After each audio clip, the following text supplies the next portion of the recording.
AR Rahman గారి వ్యాఖ్యలు అయితే ఇప్పుడు చాలా చర్చనీయాంశమైంది. ఇండస్ట్రీ పరంగా కూడా చాలా మంది దీన్ని వ్యతిరేకిస్తున్నారు. ఏవైతే తను మాట్లాడారో, మతపరమైన వ్యాఖ్యలు ఏవైతే చేశారో, తనకి ఏదైతే ఇప్పుడు అవకాశాలు తగ్గిపోవడానికి కారణం మతం కూడా కావచ్చు అని చెప్పి తను మాట్లాడిన మాటలు అయితే ఇప్పుడు చర్చనీయాంశం జరిగింది. సో దానికి సంబంధించి అనేక మంది కూడా దాని మీద రెస్పాండ్ అవుతున్నారు. సో దీనికి సంబంధించి మరిన్ని విషయాలు మనకు తెలియజేయడానికి మనతో పాటు ఉన్నారు ప్రముఖ సినీ క్రిటిక్ దాసరి విజ్ఞాన్ గారు.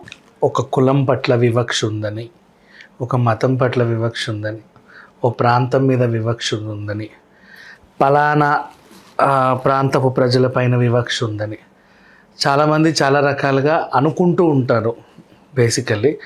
కానీ సంగీత సామ్రాజ్యంలో ఓ మహారాజు లాంటి మనిషి ఈయన మాట్లాడడం బాగా వైరల్ అయింది. ఇటీవల కాలంలో ఒక చిన్న ఇంటర్వ్యూ, రండి కూర్చోండి అంటే వచ్చాడు, కూర్చున్నాడు. చెప్పండి అంటే చెప్పాడు. మీరు అన్ని లాంగ్వేజ్ల్లో బాగా చేస్తున్నారు, ఈ మధ్య తెలుగులో ఏదో చేస్తున్నట్టున్నారు. అవునండి చేస్తున్నాను, అదేదో బాగా వైరల్ అయింది, సంతోషం. నెక్స్ట్ మీ కాంబినేషన్, మణిరత్నం గారి కాంబినేషన్ భలే ఉంటుందండి, థ్యాంక్స్ అండి.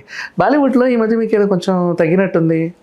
అవునండి 8 ఏళ్ల నుంచి నన్ను సరిగ్గా ఎవరు పిలవట్లేదు, అదేంటో మరి. నాకు కొంతమంది ఉంటారు కదా, వీళ్ళు వచ్చి చెప్పేవాళ్ళు, మీరు కొంచెం కాబట్టే మీకు అవకాశాలు రావట్లేదేమో అని బాగా టాక్ ఉందండి అని చెప్పాడు. నిజమేనేమో అనుకున్నాను నేను ఇంకా అర్థం స్పందించి ఆయన చెప్పింది ఇక్కడ డెలివరీ చేసాం, జస్ట్ అంతే. ఈయన నాకు అందుకే రావట్లేదు, అవును నిజమే అని ఒక స్టేట్మెంట్ పాస్ చేయలేదు. దాని గురించి అంటే ఆయన అభిప్రాయం ఏమో అలా ఉందన్నట్టు చెప్పాల. ఇట్లా నాకు తెలిసిన వాళ్ళు అలా చెప్పారండి అని మాత్రం ఈయన చెప్పాడు. ఇది ఎవరెవరికి ఎలా అర్థమైందో తెలియదు, కానీ ఆయన స్టేట్మెంట్ పాస్ చేసినట్టుగా రిసీవ్ చేసుకొని ఎవరి అభిప్రాయాలు వాళ్ళు చెప్తున్నారు.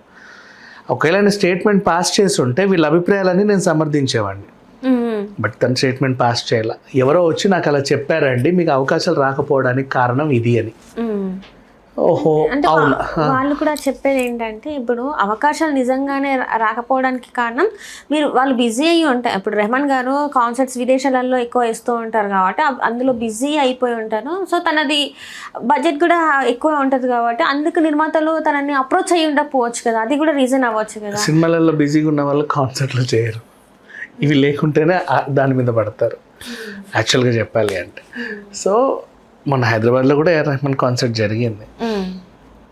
కాకపోతే ఇప్పుడు ఈ టైంలో ఇట్లాంటి స్టేట్మెంట్ ఒకటి పాస్ అయినప్పుడు ఎవరెవరు వస్తారు అంటే, రెహమాన్ గారిని కలవాలని కలిసి సరిగ్గా రెస్పాన్స్ లేని వాళ్ళందరూ తెర మీదకి వచ్చేసి అవునవును నిజమే, how dare you to talk this అని చెప్పి అంటూ ఉంటారు అనమాట.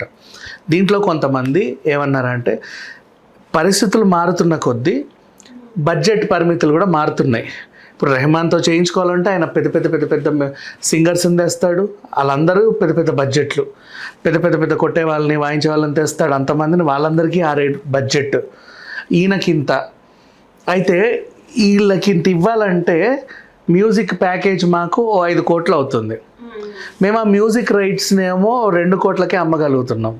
మాకు ఇది వర్కౌట్ అవ్వట్లేదు కాబట్టి మేము ఆ 2 కోట్లకి అమ్మాలంటే ₹1 ఎవరు వస్తారో వెతుక్కొని వాళ్ళ దగ్గరికి వెళ్తున్నాం. ఫైనాన్షియల్గా వర్కౌట్ అవ్వడం వేరు, హిట్ అన్నీ అవుతాయి కానీ ఫైనాన్షియల్గా వర్కౌట్ అవ్వవు. సో అట్లా చూసుకుంటూ పోతే ఆ సినిమాతో పాటు నార్మల్ 50 లక్షలు 60 లక్షలు పెట్టి సినిమాలే తీసిన సినిమాలు కూడా, ఇప్పుడు చంటియో లేకపోతే మన సీతారామయ్య గారి మనవరాలో లేకపోతే ఇంకేదో లేకపోతే అన్నమయ్యో వాటెవర్, ఆ పాటలు పెద్ద హిట్ కదా దాంతో పోలిస్తే. ఇవి ఫైనాన్షియల్గా బాగా వర్కౌట్ అయ్యాయి నిర్మాతలకి, కానీ ఆయనకి అంత రాలా. పాటలు హిట్ అయినప్పటికీ మా పెట్టుబడి ఎంత ఉందో రాబడి అంతకంటే తక్కువ ఉంది కాబట్టి ఈయన ఎందుకని అనుకున్న వాళ్ళు కొంతమంది ఉన్నారు. అండ్ ఇప్పుడు వివక్ష అంటావా, ఇప్పుడు ఈయన ఇంత ఎదిగాడు అంటే ఆ వివక్ష చూపించుంటే ఈరోజు ఇక్కడ ఉండేవాడు కాదుగా, వరుస పెట్టి సినిమాలు ఇచ్చేవాళ్ళు కాదుగా ఎవరు బేసికలీ. బట్ అయినా గతంలో పెద్ద వాళ్ళందరికీ చేశాడు, షారూఖ్ ఖాన్ కూడా మ్యూజిక్ చేశాడు, అందరికీ చేశాడు, పెద్ద హీరోలందరికీ మంచి మ్యూజిక్లు ఇచ్చాడు, పెద్ద హిట్స్ ఉన్నాయి. ఇప్పటికీ ఒక సంగీత కచేరీ ప్రోగ్రాంలు ఏదొచ్చినా సరే దాంట్లో ఫైనలిస్టులు ఉండేవాళ్ళు ఖచ్చితంగా ఏదో ఒక ఎపిసోడ్లో ఏఆర్ రెహమాన్ గారి పాట పాడే ఉంటారు, డౌట్ లేదు దాంట్లో. కష్టతరమైన మ్యూజిక్, చాలా మెలికలు, ఇవన్నీ అనర్గళంగా పాడే మంచి సింగర్స్, ఎక్కువ శ్రేయా ఘోషల్ వీళ్ళందరూ ఉంటారు దాంట్లో. But he's a very good legend చెప్పాలి అంటే. ఆయన చెప్పింది వేరు, వీళ్ళు అర్థం చేసుకుంది వేరు. వీళ్ళు అర్థం చేసుకుంది అదే అనుకొని దాన్ని పోర్ట్రే చేసే విధానం వేరు. అది విన్న మీద వాళ్ళందరూ అట్లా అంటాడు, ఇలా కదా అలా కదా స్పందిస్తా ఇప్పుడు ఉన్నారు. చాలా మంది ఏంటంటే నువ్వు ఫస్ట్ తెలుగువాడివి కదా, నువ్వు ఫస్ట్ గర్భపాసి అవ్వు, ఆ తర్వాత మాట్లాడని చెప్పేసి కొంతమంది మాట్లాడుతున్నారు. మరి వాటికి ఎందుకమ్మా, ఇక్కడ నుంచి తెలుగోడైన కమెడియన్ హిందీలో ఎంత పెద్ద కమెడియన్ అయ్యాడో చాలా మందికి తెలుసు. జానీ లివర్. ఇక తెలుగోడైన అజిత్ తమిళ్కి వెళ్ళి ఎంత పెద్ద ఇదయ్యాడో అందరికీ తెలుసు. ఫస్ట్ తెలుగులో సినిమా రిలీజ్ చేసుకున్న మహామహులు కమల్ హాసన్ లాంటి వాళ్ళు, రజనీకాంత్ లాంటి వాళ్ళు ఇప్పుడు పక్క రాష్ట్రాల్లో ఎంత ఇదిగా ఉన్నారో తెలుసు. అనిల్ కపూర్ లాంటి ఒక బాలీవుడ్ యాక్టర్, తన ఫస్ట్ డెబ్యూ ఎవరికి తెలియకపోవచ్చు ఇప్పటికి కూడా. తన ఒక ఫస్ట్ డెబ్యూ వచ్చేసి తెలుగు బాపు గారి సినిమా, బాపు గారితోనే ఆయన తెలుగు సినిమా డెబ్యూ చేశారు. అది ఇంతవరకు ఎవరికి తెలియకపోవచ్చు. బాలీవుడ్ ఆయన అక్కడ చేసినా కూడా ఫస్ట్ తెలుగు సినిమాలోనే చేశారు. సో ఇవన్నీ ఎవరికి తెలియదు అసలు, చాలా వరకు తెలియదు. మోస్ట్లీ చాలా మంది తెలియదు, తెలిసినా కూడా పెద్దగా ఏం మాట్లాడుకోరు. బట్ ఈవెన్ దో ఆ తెలుగు వాళ్ళు ఎంత మాత్రం ఇక్కడికి వచ్చి చేయాల్సింది ఏం లేదు. మరి అట్లాంటప్పుడు ఎన్ఆర్ఐలు అందరూ అక్కడ ఉంటే మీరు ఇక్కడికి వచ్చి సంపాదించండి అనే వాళ్ళు ఉంటారు, అక్కడ ఎక్కడున్నా బాగుండండి అనుకునే వాళ్ళు ఉంటారు. ఈ తరహా ఆలోచించే వాళ్ళు రెండు రకాలుగా ఉంటారు. కానీ రెహమాన్ గారి ఉద్దేశం బేసికల్లీ నేను ఇది కాబట్టి నాకు అవకాశాలు రాలేదు అని ఆయనకు అనిపించలే. ఒక ఆయన చెప్పిన మాటల్ని ఇలా చెప్పారండి అని చెప్పాడు అంతే. దాన్ని ఇంతగా కాపీ పేస్ట్ చేశారంటారా? దాన్ని ఇంతగా చేయాల్సిన అవసరం లేదు, రాదంతం చేయాల్సిన అవసరం అవుతుంది. ఇలాంటి కాంట్రవర్సీ చేయాల్సిన అవసరం లేదు.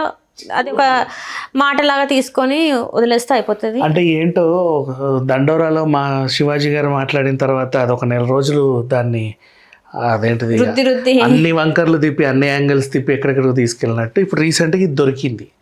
కొన్ని రోజులు అందరూ దీని గురించి ఆడుకొని ఎవడి అభిప్రాయాలు వాడు చెప్పుకుంటా ఇంకొన్నాళ్ళు ఇంకో కొత్తది వచ్చే వరకు కేవలం కంటెంట్ ఇస్తున్నారు అంతే. ఈవెన్ ఇంకా కంగన ఇప్పుడు అంటే తను హీరోయిన్గా కాదు, ఒక ఎంపీ. తను కూడా ఇలాంటి స్పందనలకు స్పందించొద్దు, అవసరం లేదు. ఈవెన్ వచ్చే సోర్స్లో అది ఎంత అథెంటిసిటీ ఉందో చూసి దానికి తన అభిప్రాయం చెప్పాలి. అంతేగాని పాత పగలు నేను వచ్చితే నువ్వు నన్ను పట్టించుకోలేదు, ఇప్పుడు నువ్వు నాకు దొరికావు కదా ఉండు నీ సంగతి చెప్తాను, తప్పది. Right, thank you so much.